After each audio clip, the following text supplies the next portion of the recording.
El aire denso del velatorio olía a flores marchitas y desesperanza, mientras las velas parpadeaban proyectando sombras fantasmales sobre el ataúd de mi hijo Fernando. Mi nuera Isabel se acercó con una sonrisa que helaba la sangre. En sus manos, un sobre amarillento que cambiaría mi vida para siempre. Pero permítanme retroceder un momento para que comprendan la magnitud de lo que estaba por descubrir. Mi nombre es Rosa Méndez, tengo 62 años y he vivido toda mi vida en Guadalajara, México. Durante 40 años trabajé como costurera en un pequeño taller del centro. Mis manos agrietadas y cansadas daban testimonio de cada peso ganado con esfuerzo, cada centavo, cada sacrificio. Todo fue para mi único hijo, Fernando.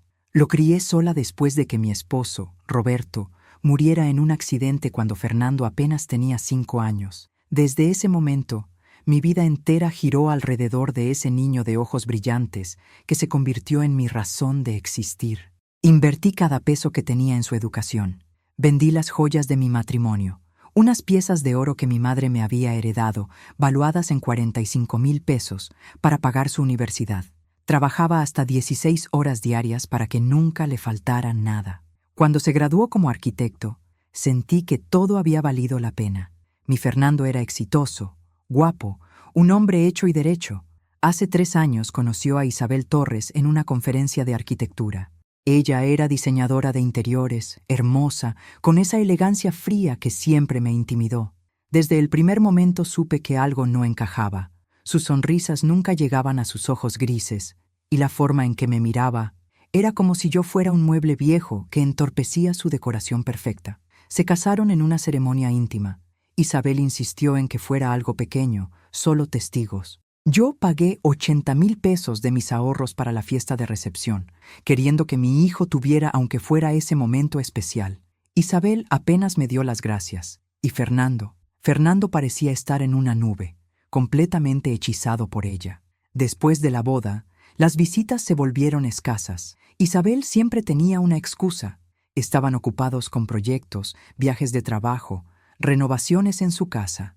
Cuando yo llamaba, Fernando contestaba con monosílabos, siempre apurado. «Luego te marco, mamá», decía. Ese luego nunca llegaba. Hace 2 semanas recibí la llamada que destruyó mi mundo. Fernando había sufrido un infarto masivo. A sus 39 años, mi hijo fuerte y saludable había caído muerto en su oficina. El shock fue tan brutal que pasé 3 días sin poder procesar la realidad. Mi bebé, mi razón de vivir, se había ido. El velorio fue un evento sombrío en la funeraria San Miguel. Llegaron colegas de Fernando, algunos vecinos, pero la familia brillaba por su ausencia.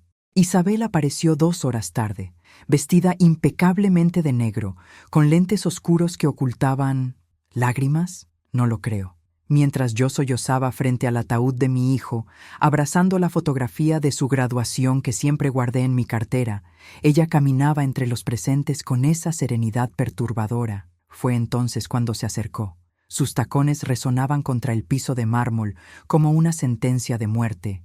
Se inclinó hacia mí y a través de mis lágrimas vi esa sonrisa. Una sonrisa que no era de dolor ni consuelo, sino de... ¿satisfacción? ¿Quieres saber la verdad?, susurró. Mi corazón se detuvo. ¿Qué verdad?, pregunté con voz temblorosa. Sin decir más, colocó el sobre en mis manos temblorosas y se alejó, sus pasos resonando en el silencio pesado del velatorio. Con dedos temblorosos abrí el sobre. Dentro había varios documentos y una carta escrita a mano. Comencé a leer, y con cada palabra, mi mundo se desmoronaba. Si quieres saber qué contenía esa carta que cambió todo, no olvides darle like a este video y suscribirte al canal para no perderte el siguiente capítulo. Déjame en los comentarios desde dónde me estás viendo y qué hora es allá. Tu apoyo significa todo para mí. Mis manos temblaban tanto que apenas podía sostener las hojas. La letra era de Fernando, mi hijo, pero las palabras eran de un extraño. La fecha en la parte superior indicaba que la carta había sido escrita apenas 2 días antes de su muerte. Mamá, si estás leyendo esto, es porque algo me ha pasado. Perdóname por no tener el valor de decírtelo en vida, pero necesito que sepas la verdad sobre Isabel y sobre cómo he estado viviendo estos últimos 3 años. Tuve que detenerme. El nudo en mi garganta era tan grande que apenas podía respirar. Las personas alrededor del velatorio seguían con sus conversaciones en susurros, ajenas a la bomba que estaba explotando en mis manos. Continué leyendo. Isabel no es quien aparenta ser. Cuando la conocí, estaba pasando por un momento vulnerable. Acababa de perder un proyecto importante, un centro comercial que representaba 2.5 millones de pesos en comisiones. Estaba devastado, cuestionando mi carrera, mi valía. Ella apareció como un ángel, ofreciéndome apoyo, conexiones, una nueva oportunidad. Cerré los ojos, tratando de recordar ese periodo. Fernando efectivamente había estado distante, deprimido. Yo le había ofrecido ayuda, pero él la rechazó diciendo que necesitaba resolver sus problemas solo. Ahora entendía por qué. Lo que no sabía entonces era que Isabel trabajaba para una red de estafadores inmobiliarios. Su función era identificar arquitectos en problemas, ganarse su confianza y luego usarlos para validar proyectos fraudulentos. Me enamoré de ella, mamá. Me enamoré perdidamente de la mujer que estaba destruyendo mi vida. Sentí que el suelo desaparecía bajo mis pies. Me aferré al respaldo de la silla más cercana mientras seguía leyendo. Después de casarnos, todo cambió. Me presionó para que firmara documentos que yo pensaba eran proyectos legítimos. Planes arquitectónicos para desarrollos residenciales, centros comerciales, edificios de oficinas. Me convencía diciendo que eran oportunidades para reconstruir mi carrera. Firmé todo, mamá. Firmé todo sin investigar lo suficiente. Las lágrimas rodaban por mis mejillas, manchando el papel. Miré hacia donde Isabel había estado parada minutos antes, pero ya se había ido.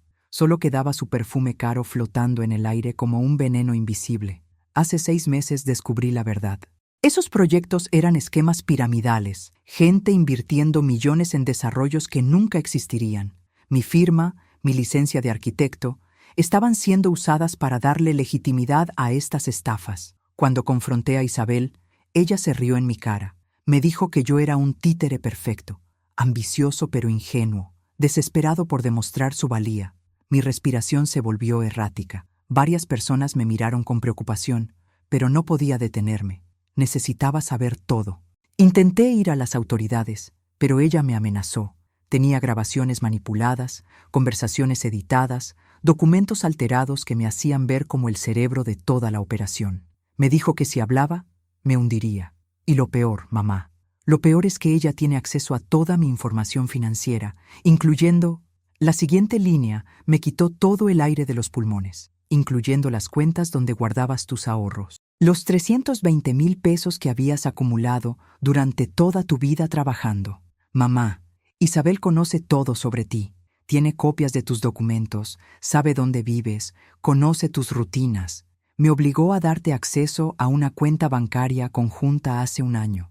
¿Lo recuerdes? Esa cuenta está vinculada a una estructura financiera compleja que ella controla. El recuerdo me golpeó como un rayo. Sí, Fernando me había insistido en abrir esa cuenta conjunta para emergencias, decía.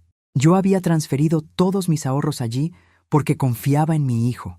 Los 320,000 pesos eran el resultado de 40 años de trabajo, de privaciones, de no comprarme ni un vestido nuevo para poder ahorrar cada centavo.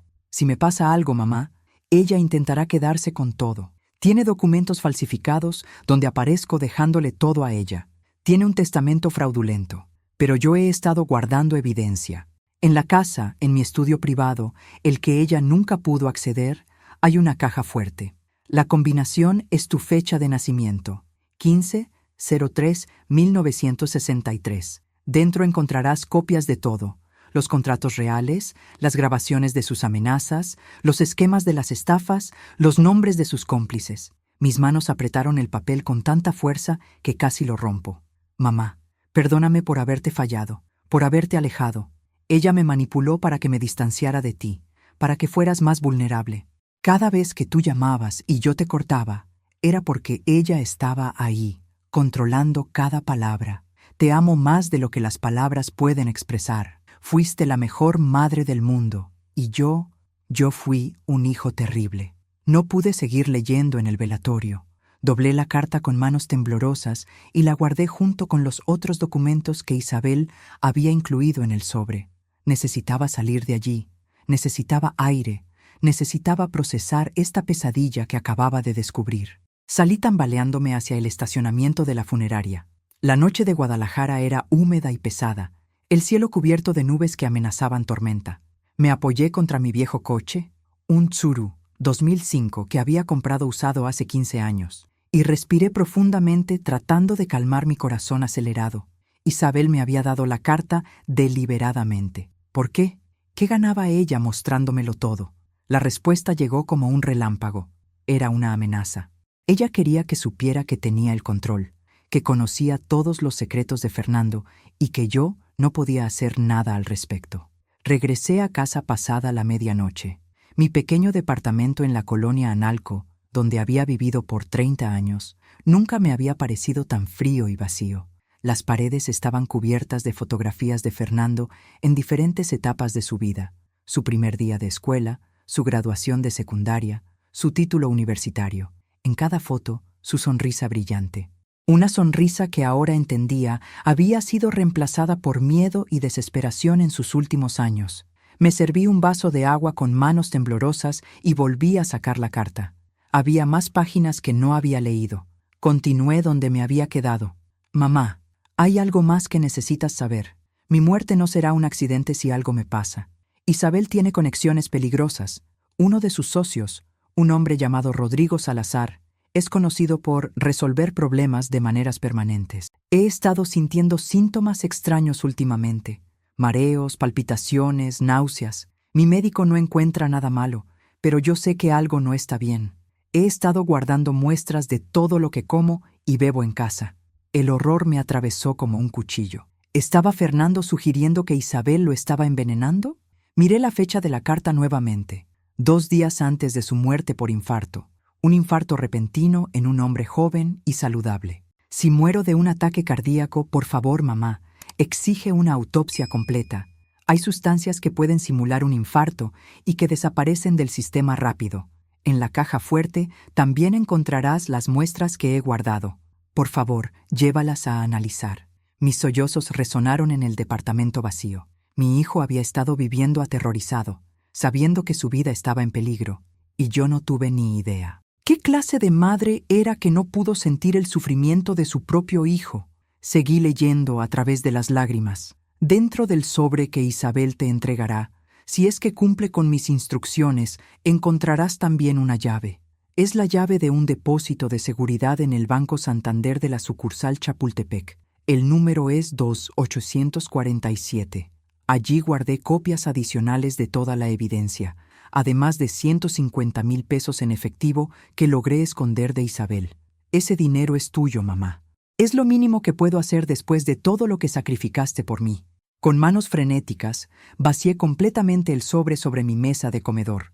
Además de la carta, había varios documentos legales que no entendía completamente, fotografías de Isabel con hombres que no reconocía, y efectivamente, una pequeña llave dorada con el número 2847 grabado. Pero había algo más, una segunda carta, esta vez con la letra de Isabel. Mi sangre se heló al reconocer su caligrafía perfecta y elegante. Querida Rosa, supongo que a estas alturas ya leíste la patética carta de Fernando. Sí, le di instrucciones de escribirla semanas antes de su oportuna muerte. ¿Sorprendida? No deberías estarlo. Todo ha sido parte del plan desde el principio. Tuve que sentarme. Mis piernas no podían sostenerme más. Verás, Rosa, tu hijo era predeciblemente sentimental. Sabía que en sus últimos días trataría de protegerte, de dejarte evidencia, de jugar al héroe. Lo permití porque hace el juego mucho más interesante. Esa caja fuerte que mencionó en su estudio, ya la abrí. Esa evidencia que tanto cuidó, ya no existe. Las grabaciones, borradas. Los documentos, destruidos. Las muestras que guardó pensando que era tan inteligente, las reemplacé con muestras limpias hace meses. Mis manos convulsionaban tanto que la carta de Isabel resbaló sobre la mesa. La recuperé con dificultad, sintiendo cómo el pánico se apoderaba de cada fibra de mi ser. Las palabras de esa mujer eran veneno puro, diseñadas para destruirme tanto como había destruido a mi hijo. Continué leyendo su carta con una mezcla de horror y fascinación mórbida. El depósito de seguridad del Banco Santander es real, Rosa, y sí, puedes ir a abrirlo. De hecho, te animo a que lo hagas. Pero te advierto, no encontrarás lo que Fernando te prometió. Tengo contactos en todas partes, incluyendo ese banco. Ya me aseguré de que el contenido de esa caja fuera modificado. En lugar de evidencia contra mí, encontrarás documentos que te implican a ti en el esquema. Correos electrónicos falsificados, donde apareces ayudando a Fernando a defraudar inversionistas. Transferencias bancarias que muestran que recibiste 800,000 pesos en comisiones por tu participación. El mundo giraba a mi alrededor. Me aferré a la mesa, tratando de mantener la compostura, pero era imposible. Esta mujer había planeado todo meticulosamente, incluso mi destrucción. ¿Te preguntas por qué te cuento todo esto? Simple, porque puedo, porque no hay nada que puedas hacer. Si vas a la policía con la carta de Fernando, te reirán en la cara. Es solo papel, Rosa, palabras de un hombre muerto que no prueban nada, pero los documentos en esa caja de seguridad, esos sí son evidencia, evidencia contra ti. Sentí bilis subiendo por mi garganta. Corrí al baño y vomité hasta que solo quedaron arcadas secas. Cuando regresé a la mesa, mis ojos se posaron en la última línea de la carta de Isabel. Tus 320,000 pesos ya fueron transferidos a cuentas en el extranjero esta mañana. Desaparecieron antes de que el cuerpo de Fernando se enfriara. Ah, y sobre tu departamento, resulta que Fernando lo puso como garantía de un préstamo hace 2 años. Un préstamo que, sorpresa, está a punto de vencer. Tienes 3 meses antes de que te desalojen. Que duermas bien, suegrita. Isabel, algo se rompió dentro de mí en ese momento. No fue mi corazón, porque ese ya había sido destrozado cuando perdí a Fernando. Fue algo más profundo. Mi espíritu se partió en 2, y de esas grietas emergió algo que no sabía que existía dentro de mí. Furia, furia pura y ardiente. Me puse de pie, secándome las lágrimas con el dorso de la mano. Isabel había cometido un error fatal. Había asumido que yo era solo una vieja costurera indefensa, débil, fácil de destruir. No sabía con quién se estaba metiendo. Miré el reloj, las 3 de la mañana. No importaba. Tomé mi teléfono y marqué un número que no había llamado en años. Sonó 5 veces antes de que una voz ronca de sueño contestara. ¿Quién diablos llama a esta hora? Mauricio, soy Rosa Méndez. Sé que han pasado años, pero necesito tu ayuda. Es sobre tu sobrino Fernando. Mauricio Sánchez era el hermano menor de mi difunto esposo Roberto. Nos habíamos distanciado después de la muerte de Roberto por diferencias familiares, pero él siempre había querido a Fernando como a un hijo propio. También era abogado penalista, uno de los más respetados de Guadalajara. Hubo un silencio al otro lado de la línea. Rosa, escuché sobre Fernando. Lo siento mucho. Iba a llamarte mañana para el velorio. Ya pasó. Dije con voz firme. Mauricio, necesito que vengas a mi casa ahora mismo. No puedo explicarlo por teléfono. Pero mi hijo fue asesinado y tengo evidencia de quién lo hizo y por qué. ¿Qué? Rosa, ¿estás segura de lo que dices? Completamente. ¿Vienes o no? Otra pausa.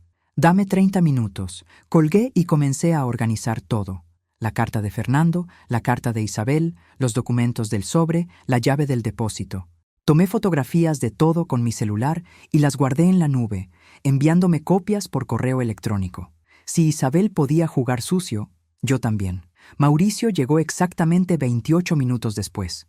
Había envejecido desde la última vez que lo vi hace casi 10 años. Su cabello ahora completamente gris, pero sus ojos seguían siendo los mismos, afilados e inteligentes, como los de mi Roberto. Le conté todo. Le mostré las cartas, los documentos, le expliqué cada detalle de la situación. Él escuchaba en silencio, su expresión volviéndose cada vez más grave. Esto es complejo, dijo finalmente. Isabel ha construido una trampa perfecta. Los documentos que dice haber plantado en la caja de seguridad podrían efectivamente incriminarte. Y si tus ahorros ya fueron transferidos, será difícil rastrearlos. Entonces, ¿no hay nada que pueda hacer? Pregunté, sintiendo cómo la desesperación amenazaba con consumirme nuevamente. Mauricio se reclinó en la silla, sus dedos tamborileando sobre la mesa. No dije eso. Dije que era complejo, no imposible. Isabel cometió varios errores. Primero te dio estas cartas. ¿Por qué lo haría si realmente tenía todo bajo control? Porque está jugando psicológicamente contigo, tratando de asustarte para que no actúes. Segundo, está siendo arrogante. La arrogancia hace que la gente se vuelva descuidada. Se puso de pie y caminó hacia la ventana, mirando hacia la calle vacía. Necesitamos actuar rápido y estratégicamente. Primero, mañana iremos al banco a abrir esa caja de seguridad, pero no iremos solos. Llevaremos a un notario público y documentaremos todo lo que encontremos allí. El amanecer llegó sin que yo hubiera dormido ni un segundo. Mauricio se había quedado en mi sofá, también sin dormir, trabajando en su laptop y haciendo llamadas discretas a contactos en el sistema judicial y bancario. A las 7 de la mañana ya teníamos un plan. Conseguí que el notario público Alejandro Ruiz nos acompañe, dijo Mauricio mientras preparaba café en mi pequeña cocina. Es de total confianza y entiende la urgencia de la situación. También contacté a un investigador privado, Germán Cortés. Fue policía ministerial durante 20 años antes de retirarse. Si hay evidencia que encontrar sobre Isabel, él la encontrará. A las 9 en punto, estábamos frente al Banco Santander de la sucursal Chapultepec. Mauricio, el notario Alejandro Ruiz, el investigador Germán Cortés y yo. Llevaba la llave del depósito apretada en mi puño, sintiendo su peso como si fuera una llave hacia el infierno o hacia la salvación. El gerente del banco, un hombre nervioso llamado Sergio Palacios, nos recibió en su oficina privada. Mauricio había llamado con anticipación y aparentemente había mencionado posibles irregularidades que podrían afectar al banco, así que el gerente estaba más que dispuesto a cooperar. Necesitamos acceder al depósito de seguridad 2847, dijo Mauricio con voz autoritaria, y necesitamos que todo el proceso sea documentado por el notario aquí presente, ya que existe la posibilidad de que el contenido de esa caja haya sido manipulado ilegalmente. El gerente Palacios palideció. ¿Manipulado? Eso es imposible. Nuestros protocolos de seguridad son... Sus protocolos claramente tienen fallas si alguien pudo acceder a una caja de seguridad que no era suya, interrumpió Germán Cortés, el investigador. Su voz grave y su mirada penetrante hicieron que el gerente se encogiera visiblemente. Revisaré inmediatamente los registros de acceso, tartamudeó Palacios, tecleando frenéticamente en su computadora. Después de unos minutos, su rostro se puso aún más pálido. Hay algo extraño aquí. La caja 2847 fue registrada a nombre de Fernando Méndez hace 2 años, pero según nuestros registros, fue accedida hace 3 días por Isabel Torres de Méndez. ¿Y eso no les pareció sospechoso?, estalló Mauricio. ¿No verificaron identificación? ¿No confirmaron que ella tenía autorización? Ella presentó documentos que parecían estar en orden, se defendió Palacios. Una carta poder notariada supuestamente firmada por el señor Méndez dándole acceso completo. Una carta poder que seguramente era falsificada, gruñó Germán. ¿Tienen cámaras de seguridad? Necesito ver las grabaciones de ese día. Durante la siguiente hora, revisamos meticulosamente las grabaciones de seguridad del banco. Ahí estaba Isabel, entrando con su elegancia característica, mostrando documentos a un empleado, siendo escoltada a la bóveda. Las cámaras la capturaron entrando a la sala de cajas de seguridad, pero curiosamente, la cámara dentro de esa sala específica había tenido problemas técnicos ese día y no grabó nada. ¡Qué conveniente!, murmuró Mauricio, tomando notas furiosamente. Finalmente llegó el momento de abrir la caja. Los 5 bajamos a la bóveda. Mauricio, el notario, el investigador, el gerente y yo. Mis manos temblaban al insertar la llave. El notario estaba filmando todo con una cámara profesional, documentando cada segundo. La caja se abrió con un clic metálico. Dentro había un sobre grueso de manila. Lo saqué sintiendo como si pesara toneladas. Con todos como testigos, abrí el sobre. Dentro había exactamente lo que Isabel había prometido.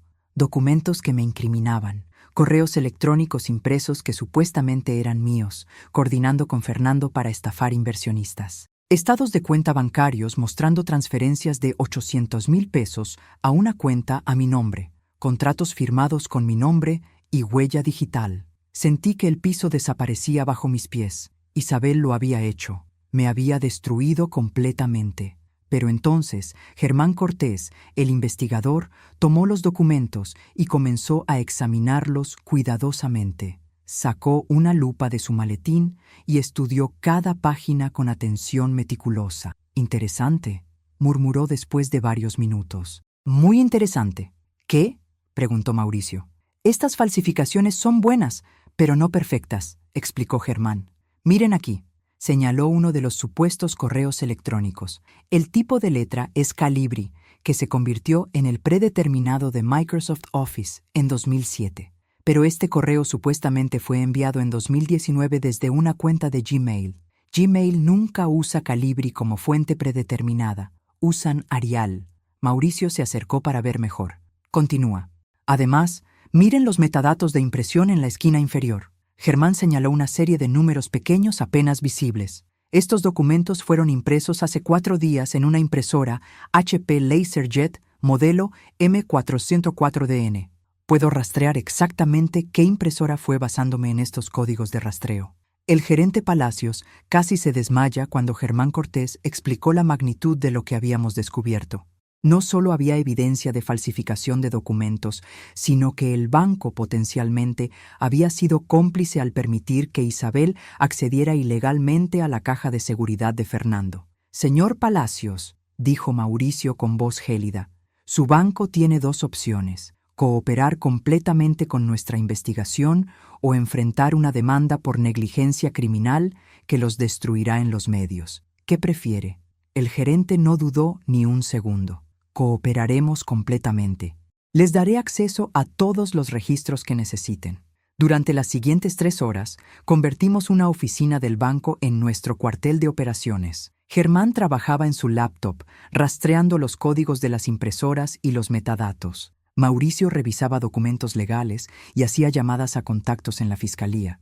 El notario Alejandro documentaba cada descubrimiento. Y yo miraba las fotografías de Fernando en mi teléfono, prometiéndole silenciosamente que le haría justicia. «Lo tengo», anunció de repente Germán, levantando la vista de su computadora con una sonrisa satisfecha. La impresora que generó estos documentos falsos está registrada a nombre de una empresa llamada Desarrollos Inmobiliarios del Pacífico S.A.D.C.B. Y adivinen quién es la directora legal de esa empresa. Isabel Torres, respondí con voz temblorosa de emoción. Correcto. Pero hay más. Esa empresa está siendo investigada por la Comisión Nacional Bancaria y de Valores por fraude. Tienen 17 demandas de inversionistas que perdieron un total combinado de 43 millones de pesos en proyectos fantasmas. Mauricio silbó por lo bajo. 43 millones. Isabel no es solo una estafadora pequeña. Está operando una red criminal completa. Y eso no es todo, continuó Germán. Rodrigo Salazar, el hombre que Fernando mencionó en su carta como alguien que resuelve problemas, aparece como socio minoritario en 3 empresas vinculadas a desarrollos inmobiliarios del Pacífico. Tiene antecedentes penales en el Estado de México por extorsión, aunque cumplió su sentencia hace 5 años. Mi mente trabajaba a toda velocidad. Si podemos probar que Isabel falsificó estos documentos, ¿eso la incrimina también en la muerte de Fernando? Mauricio se frotó la barbilla pensativamente. Es circunstancial, pero construye un patrón. Muestra motivación y capacidad para cometer crímenes. Sin embargo, necesitamos más. Necesitamos las muestras que Fernando mencionó, las que guardó de su comida y bebida. La casa, dije de repente. Fernando mencionó que tenía un estudio privado en su casa. Aunque Isabel dice que ya abrió la caja fuerte y destruyó la evidencia, tal vez había escondites adicionales. Fernando era inteligente. No pondría todos sus huevos en una sola canasta. Germán asintió. Tiene sentido. Si sabía que Isabel era peligrosa, habría tomado precauciones extra. ¿Tienes acceso a la casa? Técnicamente sí. Como madre de Fernando, tengo derecho legal de acceder a sus propiedades hasta que se resuelva el testamento. Pero Isabel probablemente cambió las cerraduras. Déjenmelo a mí, dijo Germán con una sonrisa que no me tranquilizó para nada. Tengo formas de entrar sin causar daño aparente. 2 horas después, estábamos frente a la casa de Fernando e Isabel en la exclusiva zona de Chapalita. Era una residencia moderna de 2 pisos con jardín impecable, la clase de casa que yo había soñado que mi hijo tendría algún día. Ahora solo me parecía una tumba bonita. El Mercedes negro de Isabel no estaba en la entrada, lo cual era una bendición. Germán sacó un estuche de herramientas de su coche y trabajó en la cerradura de la puerta principal durante menos de 2 minutos antes de que ésta cediera. Después de ustedes, dijo con una reverencia burlona. Entramos con cautela, aunque legalmente teníamos derecho de estar allí. La casa estaba inmaculada, decorada con ese estilo minimalista elegante que tanto le gustaba a Isabel. Todo blanco, gris y negro, sin color, sin vida, como ella. El estudio de Fernando estaba en el segundo piso, recordé. Siempre hablaba de cómo tenía una vista hermosa del jardín. Subimos las escaleras. Había 3 puertas en el segundo piso. Abrí la primera, el dormitorio principal, con su enorme cama tamaño king y vestidor. La segunda era un baño de lujo. La tercera estaba cerrada con llave. Esta es, dije, sintiendo un nudo en el estómago. Germán volvió a trabajar en la cerradura. Esta le tomó un poco más de tiempo, pero finalmente escuchamos el clic característico. La puerta se abrió revelando el santuario privado de mi hijo. Era una habitación espaciosa, con un gran escritorio de madera, estanterías llenas de libros de arquitectura, y efectivamente, una pared de ventanales que daban al jardín. Pero lo que capturó mi atención fue la caja fuerte empotrada en la pared, con su puerta abierta de par en par, vacía. Isabel no mentía sobre esto, murmuró Mauricio con frustración. Ya lo limpió todo, pero yo no estaba mirando la caja fuerte. Estaba mirando las fotografías enmarcadas en el escritorio de Fernando. Había una de su graduación, otra de su boda con Isabel, y una más antigua, de Fernando y yo en su 10º cumpleaños, ambos sonriendo frente a un pastel de chocolate. Tomé ese marco con manos temblorosas. Mamá siempre dice que los mejores tesoros están en los recuerdos, recordé haber dicho Fernando ese día. Con un presentimiento que no podía explicar, abrí la parte trasera del marco. Detrás de la fotografía había un pequeño sobre blanco, delgado, casi imperceptible. Mis dedos temblaban tanto que casi destrozo el sobre al tratar de abrirlo. Dentro había una pequeña tarjeta de memoria SD y una nota escrita con la letra apresurada de Fernando. Plan B, video confesión completa. Plus, copias de todo. Contraseña, Mama Rosa Messi 3. Lo sabía, exclamé, con lágrimas corriendo por mis mejillas. Sabía que mi hijo no me fallaría. Germán sacó su laptop inmediatamente y insertó la tarjeta de memoria. Después de ingresar la contraseña, aparecieron docenas de archivos, documentos escaneados, fotografías, grabaciones de audio y un video titulado Para mamá, última voluntad real. Con el corazón latiéndome tan fuerte que pensé que explotaría, hice clic en el video. La imagen de Fernando apareció en la pantalla. Estaba más delgado de lo que lo recordaba, con ojeras profundas y un aspecto demacrado que me partió el corazón. La fecha en la esquina del video mostraba que había sido grabado una semana antes de su muerte. «Hola, mamá», comenzó Fernando, su voz quebrada por la emoción. «Si estás viendo esto, significa que logré esconderlo lo suficientemente bien de Isabel y que tú fuiste lo suficientemente inteligente para encontrarlo. Siempre supe que eras más astuta de lo que aparentabas». Una sonrisa triste cruzó su rostro demacrado. «Necesito confesar todo antes de que sea demasiado tarde. Mi nombre es Fernando Méndez, tengo 39 años y mi esposa Isabel Torres me está envenenando lentamente.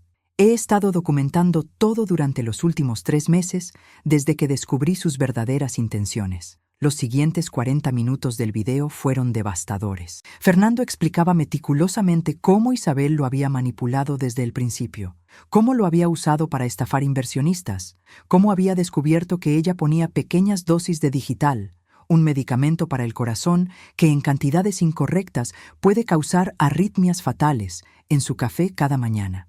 Comencé a fingir que bebía mi café, pero en realidad lo guardaba en contenedores en el sótano, explicaba Fernando en el video. Tengo 17 muestras guardadas en un mini refrigerador, escondido detrás de los suministros de jardinería en el sótano.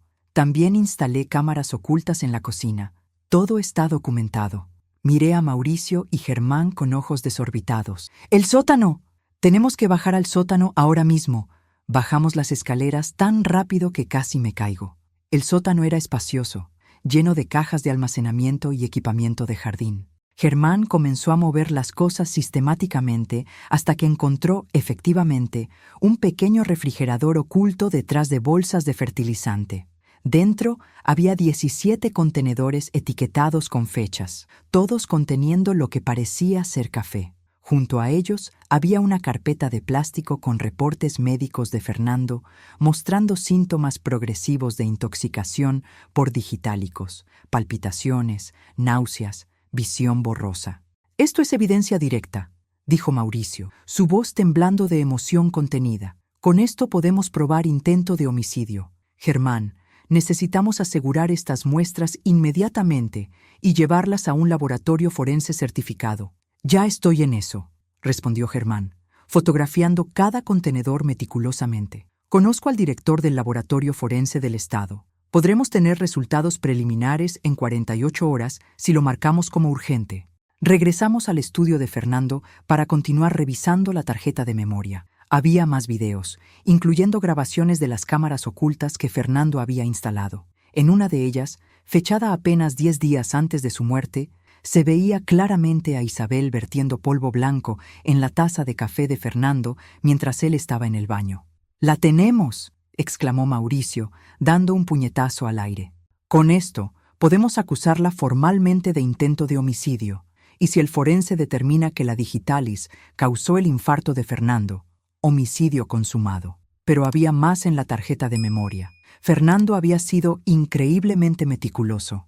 Tenía documentos escaneados mostrando toda la estructura de la red de fraude de Isabel, nombres de cómplices, empresas fantasmas, cuentas bancarias en el extranjero, inversionistas defraudados. Había grabaciones de conversaciones donde Isabel discutía abiertamente sus planes con Rodrigo Salazar y otros socios. En una grabación particularmente incriminatoria, Isabel le decía a Rodrigo: «Una vez que Fernando esté fuera del camino, su madre será fácil de destruir. Es solo una vieja costurera sin educación. La asustaremos con documentos falsos y tomará sus ahorros antes de que entienda qué pasó. Los 320,000 pesos de la vieja, más los 3 millones del seguro de vida de Fernando, más la casa que está a nombre de él, pero que transferiré a mi nombre. Estaremos hablando de casi 5 millones de pesos limpios». Sentí una mezcla de ira y satisfacción. Isabel había subestimado tanto a Fernando como a mí, y esa arrogancia sería su perdición. «Hay algo más aquí», dijo Germán, señalando una carpeta en la tarjeta de memoria titulada «Ubicaciones». La abrió, revelando coordenadas GPS, direcciones y fotografías de varios lugares. Fernando estuvo siguiendo a Isabel. Documentó lugares donde se reunía con sus cómplices, propiedades que usan para sus fraudes, incluso una bodega donde aparentemente guardan documentos comprometedores. Teníamos evidencia suficiente para destruir a Isabel y toda su red criminal. Pero Mauricio insistió en que debíamos ser estratégicos. No podíamos simplemente ir a la policía y esperar que todo saliera bien. Isabel tenía conexiones y recursos. Necesitábamos asegurarnos de que cuando cayera completamente sin posibilidad de escape. Durante los siguientes 3 días, trabajamos incansablemente. Germán y su equipo de investigadores privados siguieron cada pista que Fernando había dejado. Confirmaron las ubicaciones de las bodegas, identificaron a más de 15 cómplices en la red de fraude y establecieron una línea de tiempo completa de las operaciones criminales. Mauricio, por su parte, trabajó con contactos en la Fiscalía General del Estado y en la Comisión Nacional Bancaria. Construyó un caso hermético, presentando la evidencia de manera que fuera imposible de ignorar o desestimar.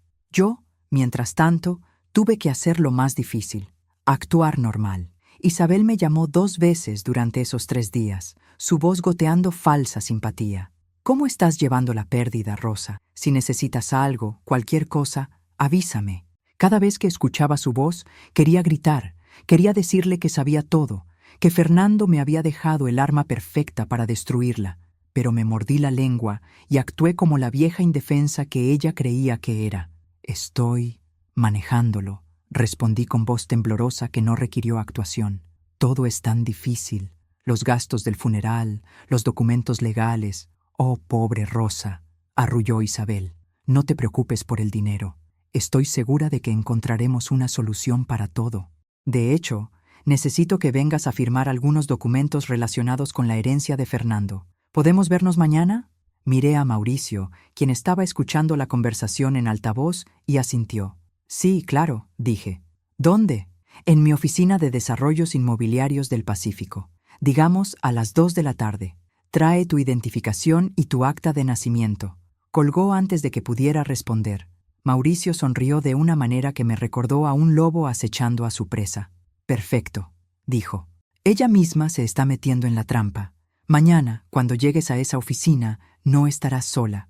Tendremos agentes ministeriales esperando afuera, listos para arrestarla en cuanto trate de hacerte firmar documentos fraudulentos. Esa noche apenas pude dormir. Los resultados del laboratorio forense habían llegado esa tarde. Todas las muestras de café que Fernando había guardado contenían niveles peligrosos de digitálicos, suficientes para causar un infarto en una persona sana después de exposición prolongada. El forense certificó que, basándose en los síntomas documentados de Fernando y las concentraciones del veneno, era altamente probable que su muerte hubiera sido causada por envenenamiento intencional. La mañana del día siguiente llegó con un cielo despejado y brillante, irónico, considerando la tormenta que estaba por desatarse. Me vestí con un traje negro simple, el mismo que había usado para el funeral de Fernando. Me arreglé el cabello y me miré en el espejo. La mujer que me devolvió la mirada era diferente de la que había sido hace una semana. Había dolor en sus ojos, sí, pero también había algo más, determinación férrea. Mauricio y Germán me recogieron a la 1 de la tarde. En el camino, repasamos el plan una vez más. Entrarás sola, explicó Mauricio. Llevarás un micrófono oculto que grabará toda la conversación. Queremos que Isabel se incrimine lo más posible. Trata de hacerla hablar, de que admita lo que le hizo a Fernando. Si puedes, pregúntale directamente sobre el veneno. ¿Y si se pone violenta?, pregunté. No lo hará, aseguró Germán. No en su propia oficina rodeada de testigos. Además, estaremos escuchando todo. Si sentimos que hay peligro, entramos inmediatamente con la policía. La Oficina de Desarrollos Inmobiliarios del Pacífico estaba en un edificio moderno de vidrio en la zona financiera de Guadalajara. Subí al 7º piso sola, sintiendo el peso del micrófono oculto en mi blusa como si fuera un talismán de protección. Isabel me esperaba en una oficina espaciosa con vista panorámica de la ciudad. Vestía un traje ejecutivo color vino, su cabello perfectamente peinado, sus uñas impecables. La imagen de éxito profesional, pero yo ahora veía lo que había debajo de esa fachada, un monstruo calculador. Rosa, querida, pasa, dijo con una sonrisa que no alcanzaba sus ojos. Siéntate, por favor. Me senté frente a su escritorio de cristal. Sobre él había una carpeta con documentos. Lamento tener que ocuparme de estos asuntos tan pronto después de la pérdida de Fernando, comenzó Isabel con tono de falsa compasión. Pero hay cuestiones legales urgentes que debemos resolver. Como sabes, Fernando y yo estábamos casados bajo régimen de bienes separados, pero hay algunos activos que necesitan ser transferidos. Abrió la carpeta y empujó varios documentos hacia mí. Necesito que firmes aquí, aquí y aquí. Señaló diferentes líneas con su pluma cara. Tomé los documentos y comencé a leerlos, aunque cada palabra me costaba mantener la compostura. Tal como esperábamos, eran documentos fraudulentos. Uno donde yo supuestamente renunciaba a cualquier reclamo sobre la propiedad de Fernando. Otro donde aceptaba que había recibido mi herencia completa de 50,000 pesos. Y un tercero donde autorizaba la transferencia de mi departamento a nombre de Isabel como pago de una deuda que Fernando supuestamente había contraído conmigo. Levanté la vista de los documentos y miré a Isabel directamente a los ojos. Era hora de quitarme la máscara de vieja indefensa. No voy a firmar nada, dije con voz firme y clara. La sonrisa de Isabel vaciló por un microsegundo antes de volver a su lugar. Rosa, no entiendes. Estos son documentos legales necesarios. Entiendo perfectamente, la interrumpí. Entiendo que estos documentos son fraudes. Entiendo que Fernando nunca me debió dinero. Entiendo que estás tratando de robarme mi casa de la misma manera que robaste mis ahorros. El rostro de Isabel se endureció. La máscara de simpatía cayó completamente, revelando la frialdad glacial debajo. Veo que has estado haciendo tu tarea, más inteligente de lo que pensaba. ¿Y qué planeas hacer al respecto? ¿Ir a la policía? Por favor, tu palabra contra la mía, y yo tengo documentos que te incriminan en fraudes, como los documentos falsificados que plantaste en la caja de seguridad de Fernando, repliqué, sintiendo una satisfacción oscura al ver la sorpresa en sus ojos. Sí, ya los encontramos, y ya sabemos que son falsos. Los metadatos de impresión te delatan, Isabel. Ella se puso de pie bruscamente, su silla rodando hacia atrás. Pequeña perra astuta, ¿quién te está ayudando? ¿Contrataste un abogado? No importa. Puedo destruir cualquier caso que intentes construir. Tengo recursos y conexiones que... ¿Conexiones como Rodrigo Salazar? La interrumpí. ¿El hombre que resuelve problemas? Ya lo sabemos todo, Isabel. Sabemos sobre tu red de fraude. Sabemos sobre los 43 millones de pesos que has robado de inversionistas. Sabemos sobre las empresas fantasma. Isabel rodeó el escritorio, acercándose a mí con pasos medidos. Su rostro era una máscara de furia contenida. Si sabías todo esto, ¿por qué viniste aquí sola? Porque quería escucharte admitirlo, dije, mi voz temblando ligeramente pero manteniéndose firme. Quería mirarte a los ojos y escucharte confesar lo que le hiciste a mi hijo. Ella se rió, un sonido frío y cruel. ¿Tu hijo? Tu precioso Fernando era un débil patético, tan fácil de manipular, tan desesperado por aprobación. Lo usé como el títere que era, y cuando dejó de ser útil, ¿lo envenenaste? Pregunté directamente, necesitando escuchar las palabras de su propia boca. Isabel se inclinó hacia mí, sus ojos brillando con malicia. La digitalis es un veneno maravilloso. Imita perfectamente los síntomas de un problema cardíaco natural. Dosis pequeñas durante semanas, y eventualmente el corazón simplemente se detiene. Y lo mejor es que desaparece del sistema rápidamente. Ninguna autopsia estándar lo detectaría. Sentí como si me hubieran apuñalado. Escuchar la confirmación directa de sus labios era diferente a leer sobre ello o verlo en videos. Esta mujer había asesinado a sangre fría a mi hijo y estaba presumiendo de ello. ¿Por qué? Fue todo lo que pude susurrar. ¿Por qué lo mataste? Porque se volvió un riesgo, dijo Isabel con indiferencia, como si estuviera discutiendo el clima. Descubrió demasiado sobre las operaciones, amenazó con ir a las autoridades. No podía permitir eso. Además, muerto valía más que vivo. 2.3 millones en seguro de vida, más sus propiedades, más acceso a tus ahorros. Hice los cálculos. Era mejor negocio muerto. Cada palabra era un martillo golpeando mi corazón, pero me obligué a continuar. Necesitaba que siguiera hablando. ¿Y mis ahorros? Los 320,000 pesos que trabajé 40 años para juntar. Isabel sonrió con suficiencia. Ya están en una cuenta en las Islas Caimán. Intransferibles, imposibles de rastrear, junto con el dinero de todos los otros idiotas que fueron lo suficientemente estúpidos para confiar en mí. ¿Cuánta gente has destruido, Isabel? Ella se encogió de hombros. ¿Quién lleva la cuenta? 20, 30 familias tal vez. Inversionistas ingenuos que pensaban que iban a hacerse ricos rápido. Les di exactamente lo que merecían, una lección cara sobre la avaricia. Me puse de pie lentamente, mirándola con una mezcla de horror y asco. Eres un monstruo. Soy una mujer de negocios, corrigió ella. Y tú, Rosa, eres solo un cabo suelto que necesito atar. Ahora vas a firmar esos documentos, vas a transferirme tu departamento y vas a desaparecer calladamente de mi vida. O puedo hacer que Rodrigo te visite, y créeme, sus visitas no son placenteras. ¿Me estás amenazando?, pregunté, manteniendo mi voz firme a pesar del miedo que sentía. Estoy siendo clara, dijo Isabel, cruzándose de brazos. Firma, o te destruyo. Es así de simple. Puedo plantar evidencia que te vincule a crímenes que nunca cometiste. Puedo hacer que te arresten. Puedo arruinar lo que te queda de vida. O puedes tomar estos 50,000 pesos que generosamente te estoy ofreciendo, firmar los papeles y retirarte a vivir tus últimos años en paz en algún departamento barato. Había llegado el momento. Saqué mi teléfono del bolso. ¿Qué haces?, preguntó Isabel, frunciendo el ceño. Marcándole a alguien que quiere hablar contigo, respondí. Presioné el botón de marcación rápida que Mauricio había programado esa mañana. 30 segundos después, la puerta de la oficina se abrió de golpe. Entraron 4 agentes de la Fiscalía General del Estado, seguidos por Mauricio, Germán y, para mi satisfacción absoluta, 2 periodistas de un noticiero local que Mauricio había contactado discretamente.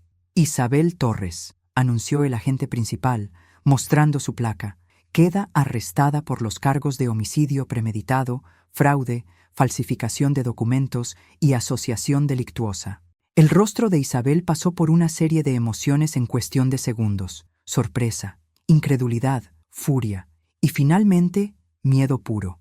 Trató de correr hacia la puerta trasera de su oficina, pero 2 agentes ya la bloqueaban.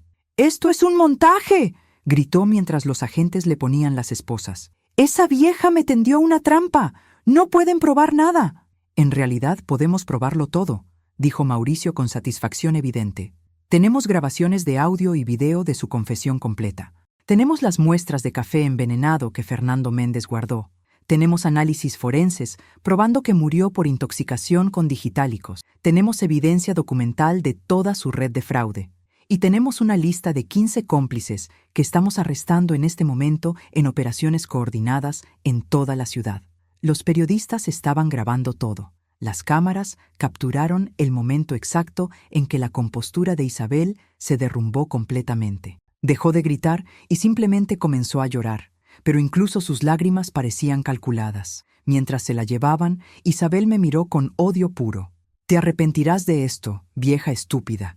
Tengo amigos en lugares importantes. Saldré de esto y cuando lo haga, vas a estar en prisión por el resto de tu vida», la interrumpió el agente principal. «Las pruebas contra usted son abrumadoras. Homicidio premeditado en México conlleva sentencias de hasta 50 años. Y eso sin contar los cargos federales por fraude». Se la llevaron mientras seguía gritando amenazas. Las puertas del elevador se cerraron detrás de ella.